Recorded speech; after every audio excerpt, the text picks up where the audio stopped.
Here's the music. Yeah. Good morning, how are you? Connecting space here. Yeah.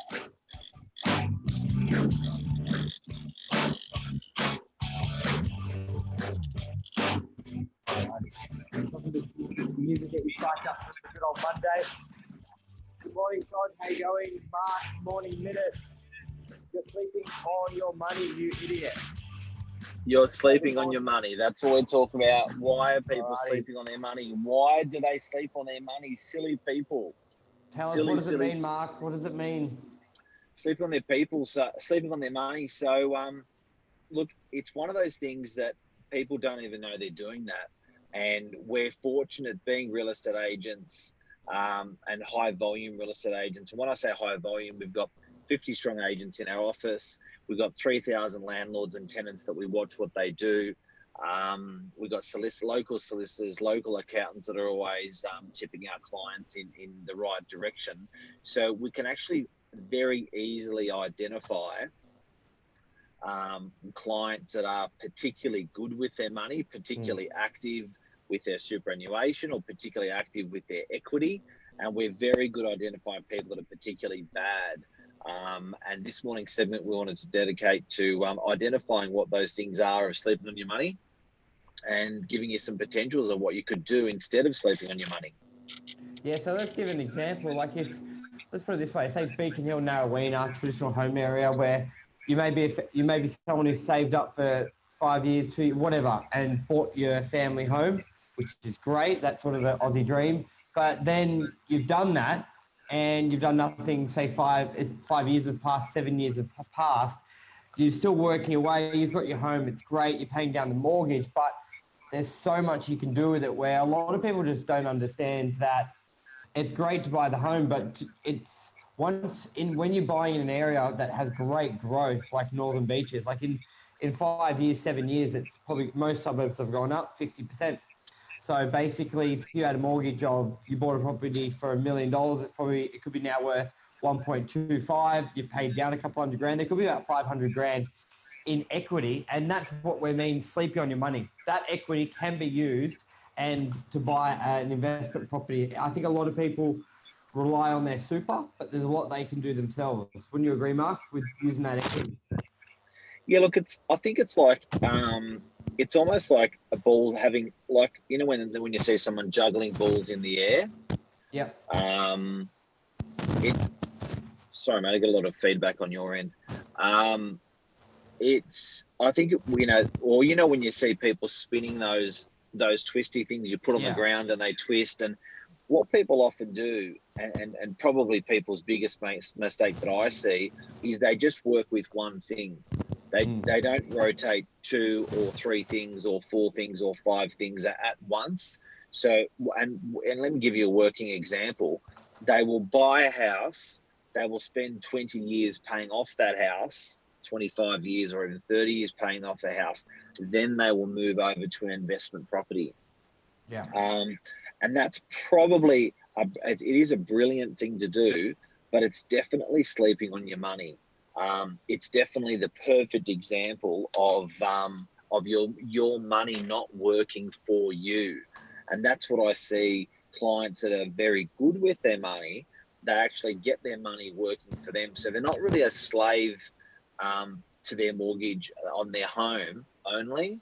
They are a slave to their mortgage, but they have 2, 3, 4 other things all working in for them as well, and good investments as well. So sometimes people fall for the Queensland purchase because it's so cheap and it's only a couple of $100 grand, but these guys buy a good quality investment and they buy it locally, and then they're not sleeping on their money. So what's a working example of that, Michael? So now they've paid off. They've got 500,000 equity. Yeah. Even let's just say they've paid off the home loan, or give me a working example of how you could not sleep on your money. What you've seen advanced, like super smart people do with their money. So even Bokiewicz. do you need a deposit even if you have 350 to 400k equity? So this is sort of in line with what you're asking, Mark. The answer is you can basically use 80% of your. So if you've got $1 million equity or 400 grand equity, a bank will Okay, what's allow equity you. first? What's equity first? Equity is, so if you've got the difference between what you owe on the property and the value of the property, well, the loan of the property to what it's worth. So if you owe $200,000 on your property and it's worth $1 million on a bank valuation, then you've got $800,000 equity. And rule of thumb is you can use 80% of that for a deposit for another purchase as well. A bank will do that. Okay, so go a bit. Don't go too fast. Go slow for me. Okay, so I'm very fortunate to have only a $200,000 mortgage on my $1 million property. Can I take out all of that 800,000 and go and spend it on something else?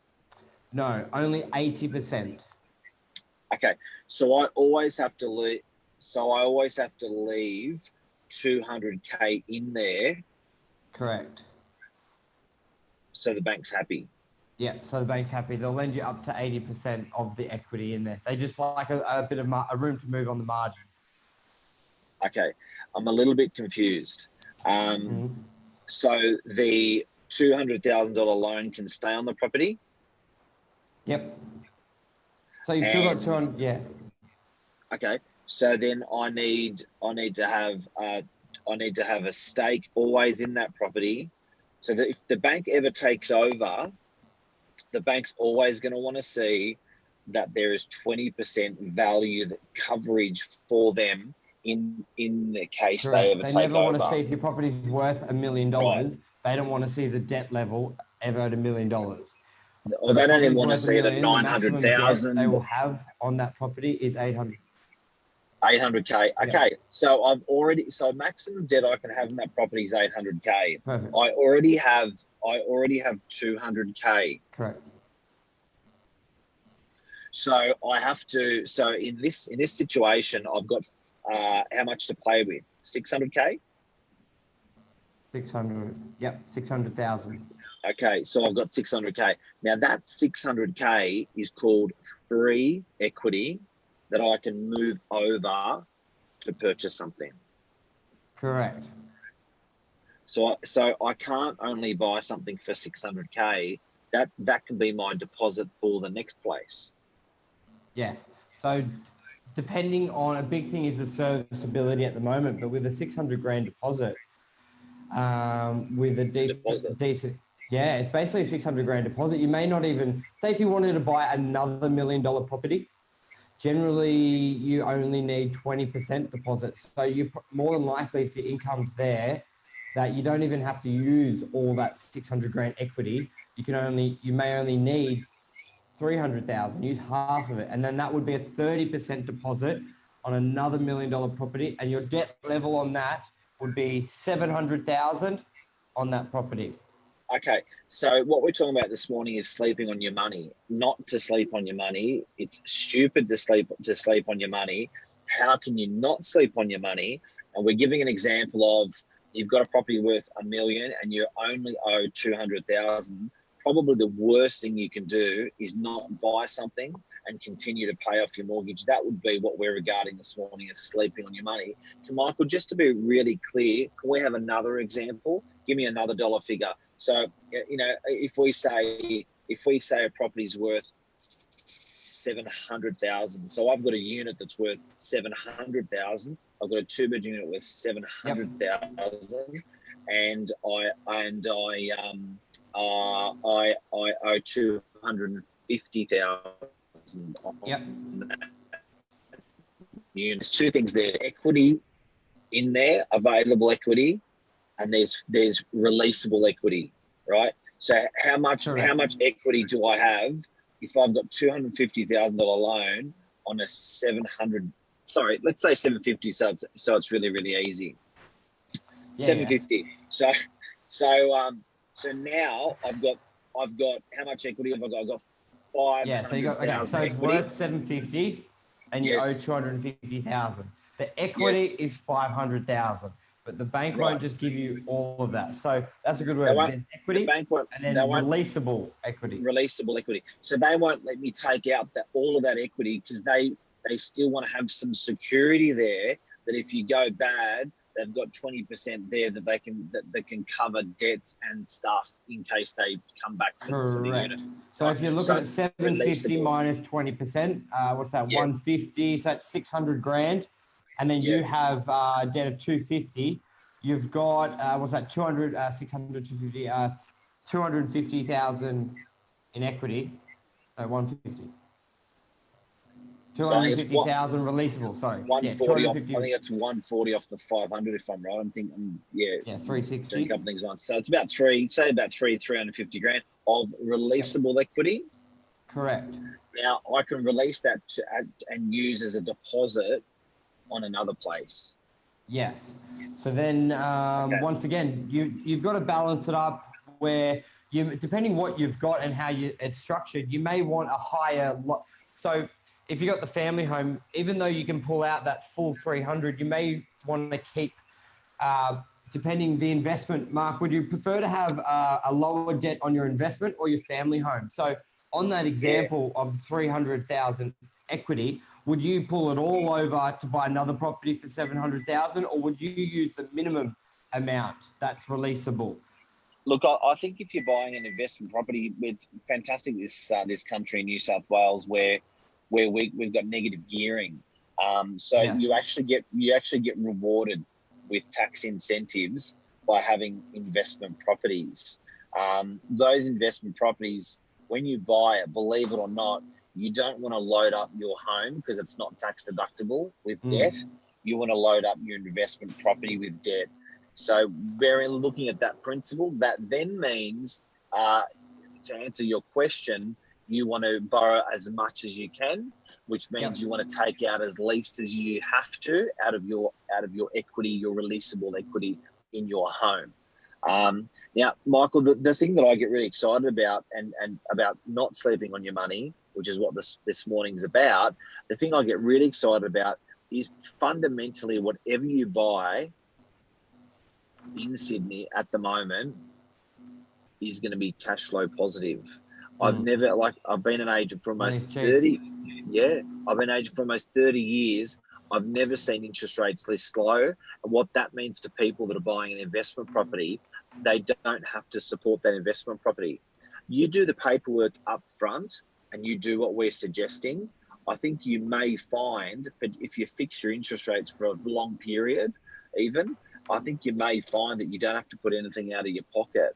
So you don't have to put anything out of your pocket for it, it's a paper transaction. It's a on paper transaction. Releasing the equity is on paper. Like, you're not actually having to go and take money out of your savings account or anything. You can even borrow the stamp duty. Do you know what I mean? Even when you borrow all of the money for your property, it will still pay itself off when you have it rented out. That's how it is. And renting a property is nice and safe.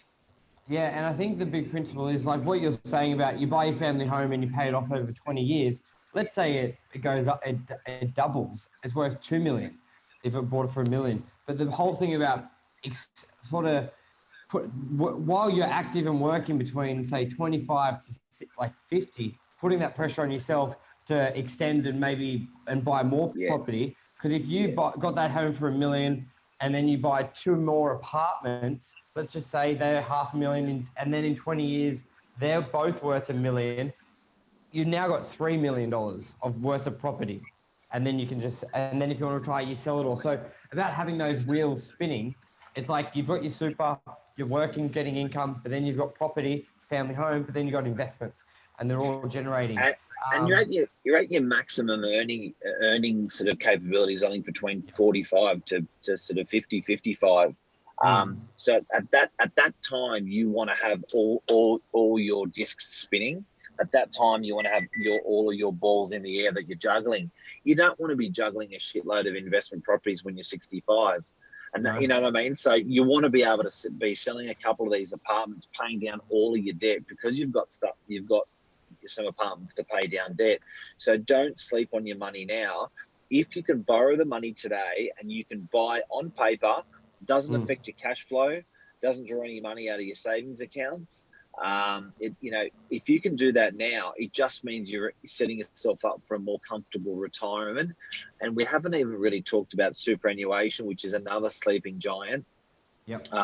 We may save that for another segment, but we're just encouraging everyone this morning, to have a really good look at their equity situation. Equity is the key word for this morning, for not sleeping on your money. If you've got equity, too much equity, if you've got not enough debt, particularly, it's almost a little bit artificial at the moment because interest rates are so low. We really should be optimizing on that, and you can fix your interest rates if you're worried for 5 years. And it's crazy the amount of times we're seeing people buy properties with their equity, and they actually it's not costing them anything. They're positive. No. Locky's asked, do we have any good links to explain negative and positive gearing? Maybe we can do that tomorrow. Let's go through negative gearing tomorrow. Yep. Let's do that. That'll be tomorrow's segment for sure. Yeah, we'll tune in because that's a good one, especially with depreciation as well. And we'll explain. It's excellent, but not sleeping on your money, guys. It's literally, it's probably going to take out a couple of weeks of your life out of business hours, to talk to brokers, to talk to solicitors. Finding a property is probably the easiest part, and definitely financing it is the hardest piece of the puzzle. But it all starts with pulling your finger out of your bum and realizing that you actually, look, there's fat there. I can do this. This thing pays for itself if I've got it rented out. I don't have to change my lifestyle. It doesn't mean less holidays. It doesn't mean less outings. It doesn't mean less of anything. It just means just not sleeping on my money. So it's not taking the food out of your mouth. Do you know what I mean? It's just thinking a little bit outside the square. It's entrepreneurial thinking. Yep. And that entrepreneurial thinking is very common for us to see with our clients. And that's why we wanted to share it with people this morning and say, hey guys, wake the hell up, because we're seeing people out there that don't sleep on their money, and there's big dividends from it. And Todd said, and super fund property purchase. Yeah, that's a good one as well. I'm pretty sure they've really tightened that up, haven't they? Not many banks are lending through super funds. Yeah, it's coming back. It is coming back now. I think that the tightest part of the wave was around January and December last year. Everyone pulled out, and there was only a couple of people left standing. But now a couple of players have come back in to do loans for super. Well, let's save that for. There's two phenomenal segments that we're going to do, and I'm really excited about those two. Yeah, negative gearing super. Yeah. Okay. But do you guys cover outside northern beaches? It depends. Anywhere. I've got properties on the entrance I'm selling at the moment, so we're happy to always have a discussion, advice. Even if you're out of the area, we're happy to advise on a situation. Real estate's we can do it anywhere. And look, we've got a phenomenal network. Like, fortunately, we're part of the top 100 agent network. So if anyone's selling anywhere, if we can't do it, we can definitely point you in the direction of an agent in that area. So happy to have a chat with you. You can private message us, give us a call. There's no problems at all. But I think, I'm excited for tomorrow. So negative gearing, super funds, there are two topics. Saves us thinking. Thank you, guys. Giddy up. All right, guys. All righty.